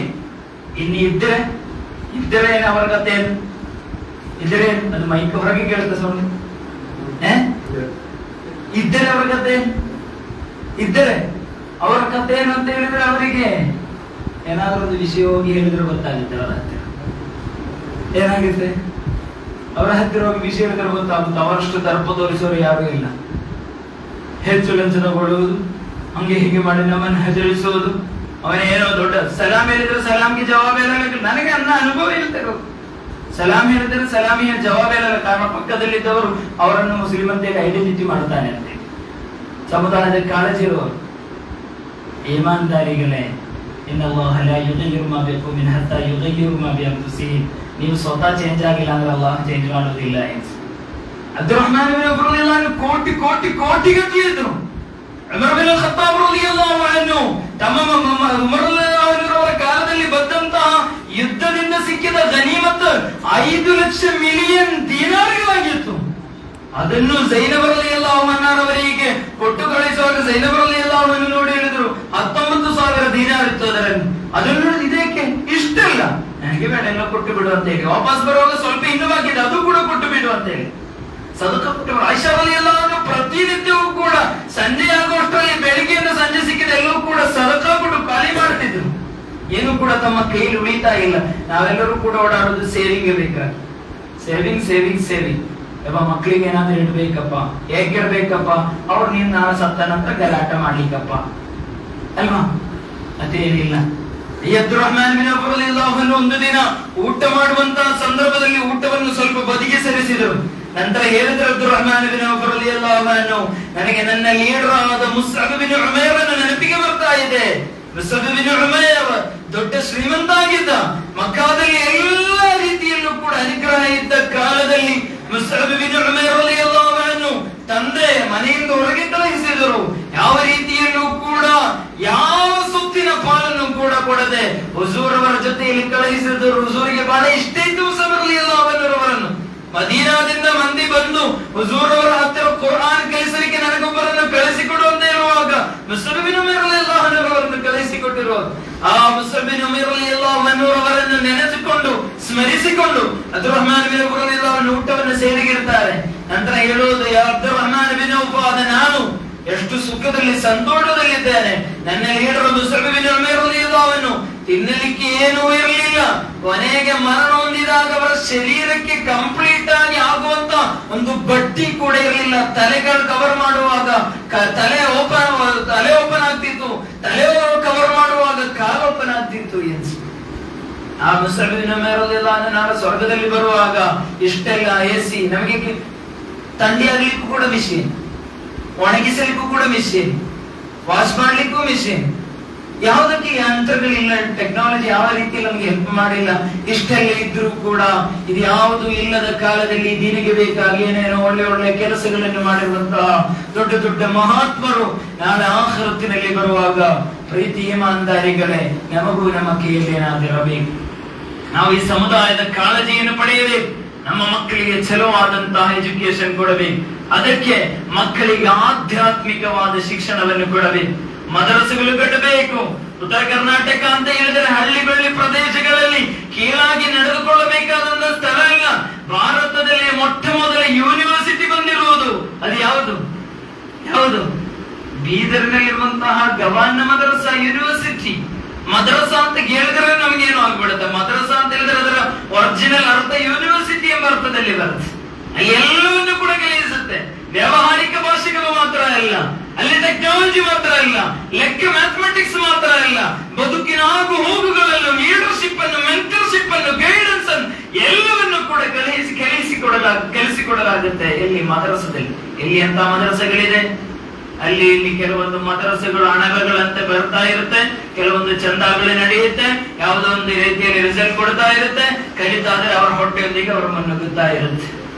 ನಾ ಹೇಳುವಾಗ ಕೆಲವೊಂದು ವರ್ಡ್ಗಳು ಕೇಳುವ ನಿಮಗೆ ನೋವಾಗಬಹುದು. ನೋವಾಗೇನು ಪ್ರಯೋಜನ? ಈ ನೋವು ಪರಿಹರಿಸಬೇಕಲ್ಲ ಪ್ರೀತಿಯಲ್ಲಿ. ಆದ್ದರಿಂದ ನಮಗೆ ಚಲುವಾದ ಮದರಸಾ ಶಿಕ್ಷಣ ಕೊಟ್ಟಂತಹ ನಮ್ಮ ಮಸೀದಿಯಲ್ಲಿರುವಂತಹ ಮುಕ್ತದಿಗಳು, ಒಳ್ಳೆ ಎಜುಕೇಶನ್ ಇರುವ, ಒಳ್ಳೆ ದೀನಿ ಜ್ಞಾನ ಇರುವ, ಆಧ್ಯಾತ್ಮಿಕ ರಂಗದಲ್ಲಿ ದಿಕ್ರು ಫಿಕ್ರು ಇಬಾದತಿನಲ್ಲಿ ಮುಳುಗಿರುವ, ಸಮುದಾಯದ ಕಾಳಜಿ ಇರುವ, ಒಳ್ಳೆ ಲ್ಯಾಂಗ್ವೇಜ್ ಗೊತ್ತಿರುವ ಹಾಫಿಜ್ಗಳು, ಆಲಿಮ್ಗಳಾದರೆ ನಮ್ಮ ಈ ಸಮಾಜವನ್ನು ಮುನ್ನಡೆಸಲಿಕ್ಕೆ ಅವರಿಗೆ ಒಂದು ಶಕ್ತಿ ಇರುತ್ತೆ. ಅಂತ ಆಲಿಮ್ಗಳು, ಮುಫ್ತಿಗಳು ನಮ್ಮ ಮನೆಗಳಲ್ಲಿ, ಮಸೀದಿಗಳಲ್ಲಿ ಬರಬೇಕು. ಅದಕ್ಕಾಗಿ ಅಲ್ಹಮ್ದುಲಿಲ್ಲಾ ಕಳೆದ 4 ವರ್ಷಗಳಿಂದ ನಾವು ಬಾಗಲಕೋಟೆಯಲ್ಲಿ ಸಿದ್ರಾ ಅಕಾಡೆಮಿ ಅಂತ ಹೇಳಿ ಇಲಕ್ಕಲ್ನಲ್ಲಿ ಮಾಡ್ತಾ ಇದ್ದೇವೆ. 4 ವರ್ಷ ಆಯ್ತು. ಮೊನ್ನೆ ಮೀಲಾದ್ ಫೆಸ್ಟ್ ನಡೆಯುವಾಗ ಅಲ್ಲಿರುವಂತಹ ಸ್ಥಳೀಯ ಶಾಸಕರು ಕೂಡ ಬಂದು ಅಲ್ಲಿರುವಂತಹ ವಿದ್ಯಾರ್ಥಿಗಳ ಪ್ರತಿಭೆಯನ್ನು ಸ್ವತಃ ಅನುಭವಿಸಿ, ನಾರ್ಮಲ್ ಆಗಿ ಒಂದು ಭಾಷಣ ಮಾಡಿರೋದಲ್ಲ, ನೋಡಿ ತಿಳ್ಕೊಂಡು ಬಹಳ ಖುಷಿಯಿಂದ ಕೊಂಡಾಡಿದರು. ಮಿಷನ್ಗಳನ್ನು ಅರಿತು ಈ ನಾಳೆಯ ಸಮಾಜವನ್ನು ಮುನ್ನಡೆಸುವ ಸದೃಢವಾದ ಆಲಿಮ್ಗಳ ಅವಶ್ಯಕತೆ ನಮ್ಮ ಊರುಗಳಲ್ಲಿದೆ. ಕುರಾನಿನ ಮಖ್ರಜ್ಗಳು, ತಜ್ವೀದ್ಗಳು ತಿಳಿದ ಸಮುದಾಯಕ್ಕೆ ಏನೇನು ಅವಶ್ಯಕತೆ ಇದೆ, ಅದನ್ನು ಹೇಗೆ ಪಡೆಯಬಹುದು, ಯಾವ ರೀತಿ ಈ ಸಮಾಜವನ್ನು ಸದೃಢಗೊಳಿಸಬಹುದು ಎಂಬುದನ್ನು ಆಲಿಮ್ಗಳಿಗೆ ಗೊತ್ತಿದ್ದರೆ ಆಲಿಮ್ಗಳ ಹಿಂದೆ ನಿಂತ ಯಾವ ಸಮಾಜವೂ ಕೂಡ ಸೋತಿಲ್ಲ. ಯಾವತ್ತು ರಾಜಕೀಯದ ಇಂಟ್ರೆಸ್ಟ್ನಿಂದ ತಾತ್ಕಾಲಿಕ ಹುದ್ದೆಗಳ ಹಿಂದೆ ಹೋಗಿ ಈ ಸಮುದಾಯ ಈ ರೀತಿಯಾದಂತಹ ಅಧಪತನಕ್ಕೆ ಹೋಗಿರುವುದು. ಅದಕ್ಕೆ ನಾವು ಇನ್ನೂ ಕೂಡ ಬಲಿಯಾಗಬಾರದು. ನಾವು ಶಿಕ್ಷಣಕ್ಕೆ ಪ್ರೋತ್ಸಾಹ ಕೊಡಬೇಕು. ಅದಕ್ಕಾಗಿ ಏನನ್ನು ಮಾಡ್ಲಿಕ್ಕೆ ಸಾಧ್ಯವೋ ಎಲ್ಲವನ್ನೂ ಕೂಡ ಮಾಡ್ಲಿಕ್ಕೆ ಸಾಧ್ಯ ಆಗಬೇಕು. ಫಿಹ್ರಿಯಾ ಅಂತ ಹೇಳಿ ಒಬ್ಬರು ಹೆಣ್ಮಕ್ಳಿದ್ರು. ವಿಶ್ವದ ಮೊದಲ ಯೂನಿವರ್ಸಿಟಿ, ವಿಶ್ವದ ವರ್ಲ್ಡಿನ ಮೊದಲ ಯೂನಿವರ್ಸಿಟಿ, ಈಗಲೂ ಉಳಿದಿರುವ ಏಕೈಕ ಅಂತ ಯೂನಿವರ್ಸಿಟಿ ಅದು ಫಾತಿಮಾ ಫಿಹ್ರಿಯಾ ಅಂತ ಹೇಳಿ ಅವರು ಕಟ್ಟಿರೋದು. ಅವರ ತಂದೆಯಿಂದ ಅವರಿಗೆ ಬಳುವಳಿಯಾಗಿ ಸಿಕ್ಕಿದಂತ ವಾರಿಸು ಸೊತ್ತಾಗಿ ಸಿಕ್ಕಿರುವಂತ ಆ ಸೊತ್ತಿನಿಂದ ಸಿಕ್ಕಿರುವಂತ ಸಂಪತ್ತನ್ನು ಉಪಯೋಗಿಸಿ ಒಬ್ಬ ಹೆಣ್ಮಗಳು ಕಟ್ಟಿದಂತ ಯೂನಿವರ್ಸಿಟಿ ಯುನೆಸ್ಕೋದ ಲೆಕ್ಕದ ಪ್ರಕಾರ, ವಿಶ್ವ ಪಾರಂಪರ್ಯ ತಾಣಗಳ ಪ್ರಕಾರ ಅತ್ಯಂತ ಪ್ರಾಚೀನ ಮತ್ತು ಈಗಲೂ ಉಳಿದಿರುವ ಯೂನಿವರ್ಸಿಟಿ. ಅದು ನಮ್ಮ ಸಮುದಾಯ ಕೊಟ್ಟಿರುವ ಯೂನಿವರ್ಸಿಟಿ. ವಿಶ್ವದಲ್ಲೇ ಅಂತ ಯೂನಿವರ್ಸಿಟಿ ಕೊಟ್ಟಿರುವ, ಮದರಸೆಗಳು ಕೊಟ್ಟಿರುವ, ವಿದ್ಯಾವಂತರನ್ನು ಶಿಕ್ಷಣವಂತರನ್ನು ಕೊಟ್ಟಿರುವಂತ ಈ ಸಮುದಾಯದಲ್ಲಿ ಇವತ್ತು ನಮಗೆ ಹೆಸರು ಹೇಳಲಿಕ್ಕೆ ಯಾವ ಸಲಾಹುದ್ದೀನ್ ಅಯ್ಯೂಬಿಗಳಿಲ್ಲ, ಯಾವ ಉಮರ್ ಮುಖ್ತಾರ್ಗಳು ನಮ್ಮಲ್ಲಿಲ್ಲ, ಯಾವ ಬುಖಾರಿ ಇಮಾಮ್ಗಳು ನಮ್ಮಲ್ಲಿಲ್ಲ, ಯಾವ ಮೆಹಬೂಬೆ ಸುಬಹಾನಿಗಳು ನಮ್ಮಲ್ಲಿಲ್ಲ. ಹೆಸರಿಗಿದೆ ಅಷ್ಟೇ. ಅದೆಲ್ಲವೂ ಕೂಡ ಬದಲಿಸುವ ಕೆಲಸಗಳು ನಮ್ಮಿಂದೆಲ್ಲರಿಂದಲೂ ಕೂಡ ಸಾಧ್ಯ ಆಗಲಿ. ಅದರ ಬಗ್ಗೆ ಚರ್ಚೆಗಳಾಗಲಿ, ಆ ರೀತಿಯಾದಂತ ಯೋಚನೆಗಳು ಬರಲಿ. ಯುವಕರು ಮುಂದೆ ಬನ್ನಿ, ಹಿರಿಯರು ಸಾಥ್ ಕೊಡಿ. ನರಗುಂದ, ನವಲಗುಂದ, ಈ ಗದಗ ಜಿಲ್ಲೆಗಳಲ್ಲಿ ಅಂತ ಎಜುಕೇಶನ್ ಕ್ರಾಂತಿಯನ್ನು ಮಾಡಿ ಸಮುದಾಯ ಸದೃಢಗೊಂಡಾಗ ನಮಗೆ ಮತ್ತೆ ಭಯಪಡಬೇಕಾದ ಅವಶ್ಯಕತೆ ಬರುವುದಿಲ್ಲ.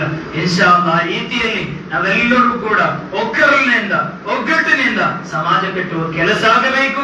ನಾನು ಹೇಳಿದೆ ಅಲ್ವಾ, ಇಳಕಲ್ಲಿರುವ ನಮ್ಮ ಮದರಸಾದಲ್ಲಿ ಇಂಗ್ಲಿಷನ್ನು, ಕನ್ನಡವನ್ನು, ಉರ್ದುವನ್ನು, ಎಲ್ಲಾ ಭಾಷೆಗಳನ್ನು ಕಲಿಸುವ ಕೂಡ ಜೊತೆಯಲ್ಲಿ ಅವರನ್ನು ನಾಳೆ ಸಮಾಜದಲ್ಲಿ ಯಾವ ರೀತಿ ಮಾತನಾಡಬೇಕು, ಯಾವ ರೀತಿ ಎಲ್ಲೆಲ್ಲ ತಲುಪಬೇಕು, ಯಾವ ರೀತಿಯಲ್ಲಿ ನಮಗೆ ಅವಶ್ಯಕತೆ ಇದೆ, ಮೀಡಿಯಾಗಳಲ್ಲಿ ಸ್ಪೋಕರ್ ಪರ್ಸನ್ಗಳಾಗಿ ಯಾವ ರೀತಿಯಲ್ಲಿ ಎಲ್ಲೆಲ್ಲಿ ಐಎಸ್ಗಳಾಗಿ, ಐಎಫ್ಎಸ್ಗಳಾಗಿ, ಎಂಜಿನಿಯರ್ಗಳಾಗಿ, ಲೆಕ್ಚರ್ಗಳಾಗಿ, ಸಮುದಾಯವನ್ನು ಕಟ್ಟುವ ಲೀಡರ್ಗಳಾಗಿ ಇನ್ಶಾ ಅಲ್ಲಾಹ್ ಅಂತ ಮಕ್ಕಳು ಬರಬೇಕು. ನನಗೆ ಹೇಳುವಾಗ ಕೆಲವೊಬ್ಬರಾದರೂ ಕೂಡ ನಗಾಡ್ತಾ ಇರಬಹುದು, ಇವನಿಂದ ಇದೆಲ್ಲ ಸಾಧ್ಯನಾ? ಇವನಿಂದ ಅಲ್ಲ. ಇನ್ನ ನಹನು ನಸ್ಸಲ್ನ ದಿಕ್ರ ವ ಇನ್ನ ಲಹು ಲಹಾಫಿಜೂನ್. ಅಲ್ಲಾಹನ ದೀನ್ ಅವನು ಸಂರಕ್ಷಿಸ್ತಾನೆ. ಈಗ ನಮಗೊಂದು ಅವಕಾಶ ಸಿಕ್ಕಿದೆ, ನಿಮಗೂ ಕೂಡ ಒಂದು ಅವಕಾಶ ಇದೆ. ನೀವು ನಮ್ಮ ಜೊತೆ ಸಾಥ್ ಕೊಡಬೇಕು, ಇದಕ್ಕಾಗಿ ಒಳ್ಳೆ ಸಹಾಯ ಮಾಡಬೇಕು. ನಾವೀಗ ಸಿದ್ದರಾ ಫೌಂಡೇಶನ್ ವತಿಯಿಂದ ನಡೆಸುವ, ನಾ ಹೇಳಿದೆ ಅಲ್ವಾ, ಮೀಲಾದಿನ ಟೈಮ್ನಲ್ಲಿ ನಾವು ಪೂಲೆ ನಗರದಲ್ಲಿ 2 ಮದರಸೆಗಳಿದೆ. ಡಿಗ್ರಿಯ ನಂತರ ಮಕ್ಕಳು ಕಲಿತಾ ಇದ್ದಾರೆ.